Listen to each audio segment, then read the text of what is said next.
एक बार देवराज इंद्र की सभा स्वर्ग में लगी हुई थी। इसमें दुर्वासा ऋषि भी भाग ले रहे थे। जिस समय सभा में विचार विमर्श चल रहा था उसी समय सभा के मध्य ही पुंजिक स्थली नामक इंद्रलोक की अप्सरा बार बार इधर से उधर आ जा रही थी। सभा के मध्य पुंजिक स्थली का यह आचरण ऋषि दुर्वासा को अच्छा न लगा। दुर्वासा ऋषि अपने क्रोध के लिए प्रसिद्ध है। उन्होंने पुंजिक स्थली को कई बार टोक कर ऐसा करने से मना किया, लेकिन वह अनसुना कर वैसा ही करती रही। तो दुर्वासा ऋषि ने कहा, तुझे देव सभा की मर्यादा का ज्ञान नहीं। तू कैसी देव अप्सरा है जो वानरियों की तरह बार बार आ जाकर सभा में व्यवधान डाल रही है। जा, अपनी इस आदत के कारण तू वानरी हो जा। दुर्वासा ऋषि का शाप सुनकर पुंजिक स्थली सन्न रह गई। अपने आचरण का यह परिणाम वह सोच भी नहीं सकती थी, पर अब क्या हो सकता था, भूल हो चुकी थी। उसके कारण वह शापग्रस्त भी हो गई। उसने हाथ जोड़कर अनुनय विनय कर कहा, ऋषिव, अपनी मूर्ता के कारण यह भूल मैं अनजाने में करती रही और आपकी वर्जना पर भी ध्यान न दिया। सभा में व्यवधान डालने का मेरा कोई उद्देश्य न था। कृपया बताइए, अब आपके इस शाप से मेरा उद्धार कैसे होगा। अप्सरा की विनती सुनकर ऋषि दुर्वासा पसीजे बोले, अपनी इस चंचलता के कारण अगले जन्म में तू वानर जाति के राजा विरज की कन्या के रूप में जन्म लेगी। तू देव सभा की अप्सरा है, अतः तेरे गर्भ से एक महान बलशाली, यशस्वी तथा प्रभु भक्त बालक का जन्म होगा। पुंजिक अप्सरा को संतोष हुआ। पुनर्जन्म में वानर राज विरज की कन्या के रूप में उसका जन्म हुआ।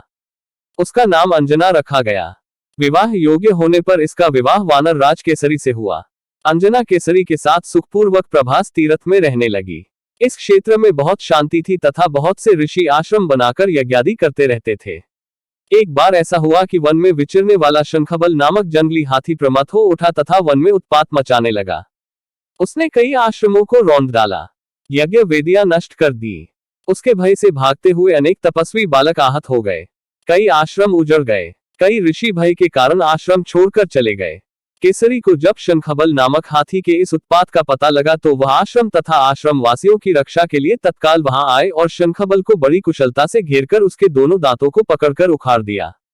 पीड़ा से चिंघाड़ता हुआ वह हाथी वहीं धराशायी हो गया और मर गया। आश्रम की रक्षा के लिए उनके अचानक पहुंचने तथा हाथी को मारकर आश्रम वासियों को निर्भय कर देने वाले केसरी का ऐसा बल देखकर ऋषि मुनि बहुत प्रसन्न हुए और केसरी के पास आकर आशीर्वाद देते हुए कहा, वानर राज केसरी, जिस प्रकार तुमने आज हम सबकी तथा आश्रम की रक्षा की, इसी प्रकार भविष्य में तुम्हारा होने वाला पुत्र पवन जैसे वेग वाला होगा तथा रुद्र जैसा महान बलशाली होगा।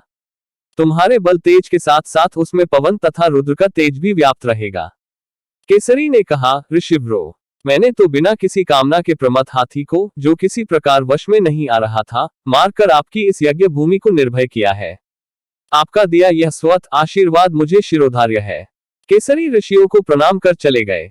समय आने पर अंजना के गर्भ से एक बालक का जन्म हुआ।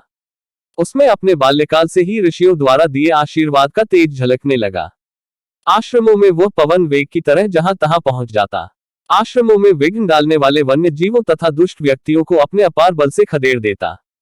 अपने इस पराक्रम से वह मदमत हो जाता तथा अपने साथियों के साथ वह आश्रमों में क्रीड़ा करने लगता। उसको खेलने से कोई रोकता तो वह उसको भी तंग करने लगता।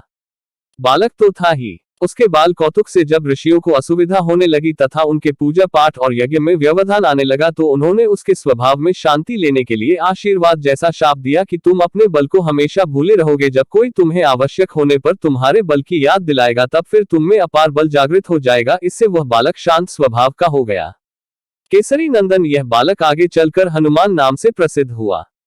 सीता जी की खोज के लिए जब कोई समुद्र पार करने का साहस नहीं कर रहा था और हनुमान भी चुप बैठे थे तो जामवंत ने हनुमान जी को उनके बल की याद दिलाई थी।